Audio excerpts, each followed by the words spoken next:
Hello and thanks for joining me. This is another episode with a worm bin update. Now these are my regular totes which were recently reset, and if you notice I'm putting the bubble wrap just on one side to keep the moisture where I fed. Now last week the bin seemed pretty wet on the side that was uncovered even though I left it open. So what I'm trying to do in these bins is reduce the moisture content. It's been quite hard because we are having such hot weather here in New Jersey. We're in the 90s and we're projected to hit the 100s. So the humidity has been quite unbearable.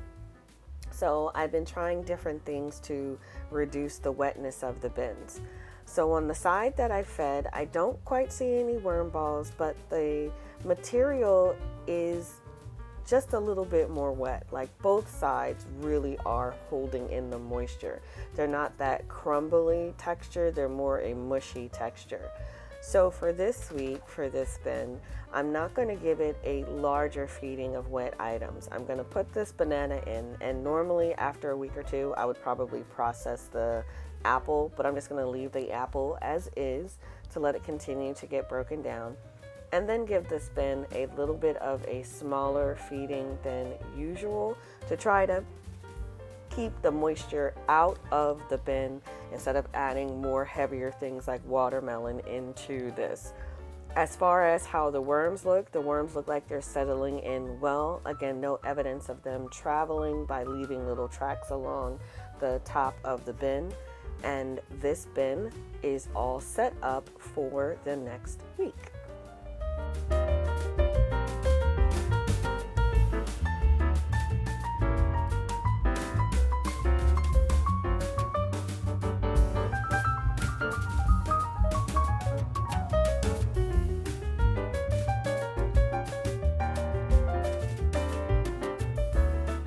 Moving over to the second regular tote that I have, the area on this bin looks to be a lot the same as the two areas from the first bin, with the exception of I noticed that there's more sprouts. So I don't know if that just means there's more seeds in here that are ready to sprout or something else.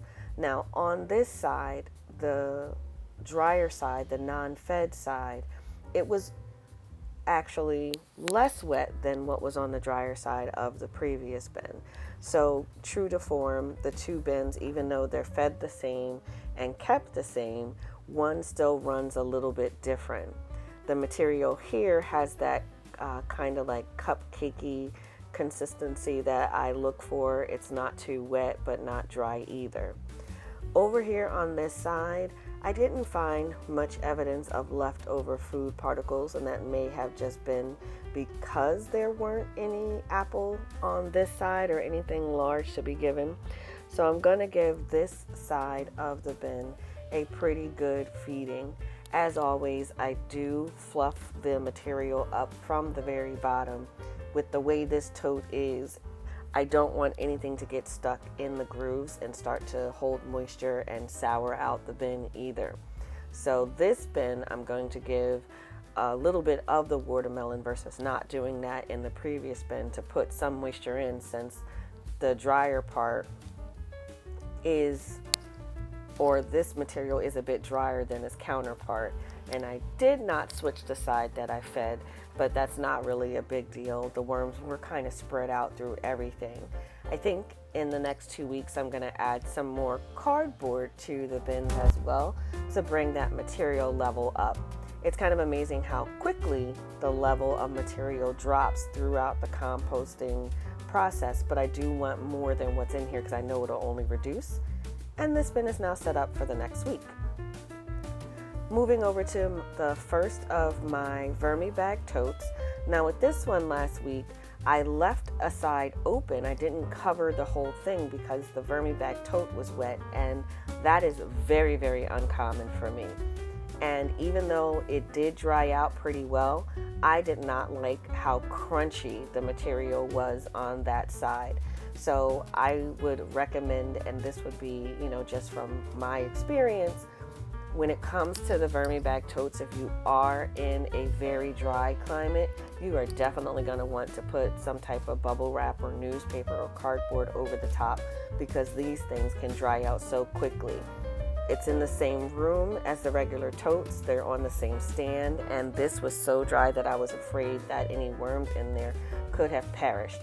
So I'm not going to be leaving off the bubble wrap at all, at least throughout the summer for sure. I'm not leaving off the bubble wrap in this bin.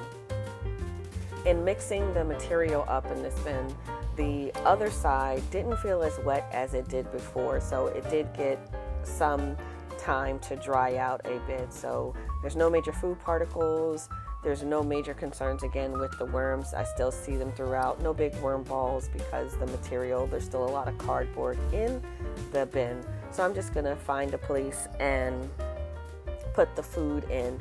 And I did mix this really well because I wanted to get that really dry bedding to be surrounded by the more wet bedding.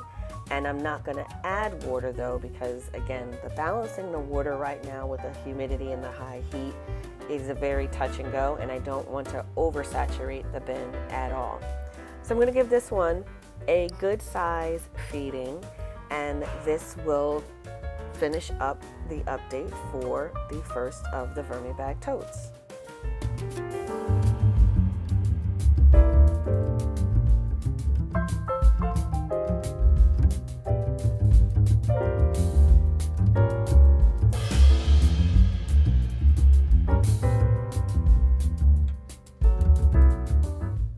Now the second of my Vermibag totes is the tote where I migrated the worms over from the Vermibag Mini.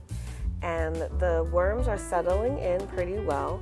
The material in this bin I did not add to. I wanted to give the newly brought over worms and the colony, or what little of the colony that was left, some time to get used to the new bin to see if I'd have any escapees. Because I know that from the Vermibag Mini, I have some European night crawlers in the bin. So I just wanted to see how they reacted to being in a smaller environment versus having all the room they had. And it seems that they are doing well. So I am going to give this a good size feeding, but I am not going to add any additional material to this bin.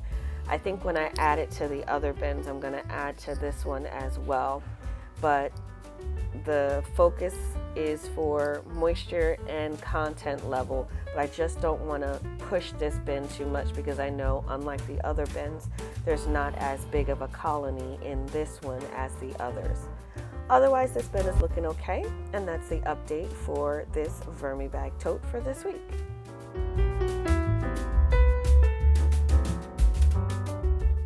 And lastly is the update for the Vermibag Mini. Now this is the bag where the worms came from, so I'm looking to see how the worms are reacting, how large the colony seems to be now that the bait tray took out a good chunk of them.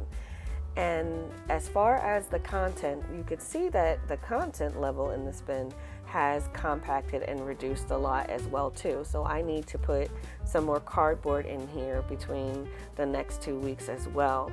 But I'm just trying to see if I see a lot of worms. And from this angle, unfortunately, you can't see the worms, but I do see that they're still hanging out.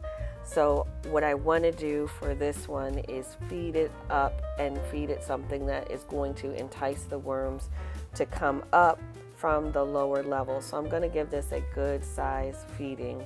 It still feels, as usual, a little crunchy on the edges. So I am mixing everything from the outside in. I'm not digging down too deep in the material because I don't want to disturb the castings that are going through the process lower. Whenever I am going to harvest the next of the bins, which is going to be some time as just about all of the other regular totes have been restarted, that's when I'm going to do the Vermibag Mini. I'm not inclined to want to do 5 different harvests like I did this time. So I'm just going to make sure that I harvest this with something else. Once I mix in the grit, this bin has been updated for the week, and that really completes this video. As always, thanks for sticking to the end. If you enjoy the content, please like and subscribe. And as always, thanks for watching.